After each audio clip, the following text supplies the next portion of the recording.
100 நாள் வேலை திட்டத்தில் நிலுவைத் தொகையான 4034 கோடி ரூபாயை விடுவிக்க வேண்டுமென தமிழ்நாடு அரசு தொடர்ந்து வலியுறுத்தி வந்த நிலையில் நடப்பு ஆண்டுக்கான ஒதுக்கீட்டையும் சேர்த்து 2999 கோடி ரூபாயை மட்டுமே ஒன்றிய அரசு விடுவித்துள்ளது.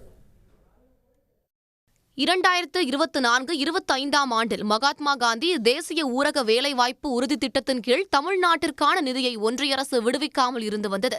இந்நிலையில் முட்டுக்கட்டையை முடிவுக்கு கொண்டுவரும் வகையில் ஒன்றிய ஊரக வளர்ச்சி அமைச்சகம் ஊதிய பொறுப்பிற்காக சுமார் 2851 கோடி ரூபாயை அனுமதித்துள்ளது. மொத்தத்தில் நடப்பாண்டுக்கான ஒதுக்கீட்டையும் சேர்த்து ஒன்றிய அரசு 2999 கோடி ரூபாயை தமிழ்நாட்டிற்கு ஒதுக்கியுள்ளது. ஊரக வேலைவாய்ப்பு உறுதி திட்டத்திற்கான நிதியில் முந்தைய ஆண்டில் மட்டும் தமிழ்நாட்டிற்கு ஒன்றிய அரசு 3170 கோடி ரூபாய் நிலுவை வைத்திருந்தது. தற்போது அனுமதிக்கப்பட்டுள்ள 2851 கோடி ரூபாயில் பட்டியலினத்தவர்கள் 740 கோடி ரூபாயும், பழங்குடியினர் 43 கோடி ரூபாயும், பிற தொழிலாளர்கள் 2068 கோடி ரூபாயும் ஊதியமாக பெறுவார்கள் என்று ஒன்றிய ஊதியம் மற்றும் கணக்கு அதிகாரிக்கு அனுப்பிய கடிதத்தில் ஒன்றிய அரசு தெரிவித்துள்ளது. இந்த கடிதத்தின் நகல் தமிழக அரசுக்கும் அனுப்பப்பட்டுள்ளது.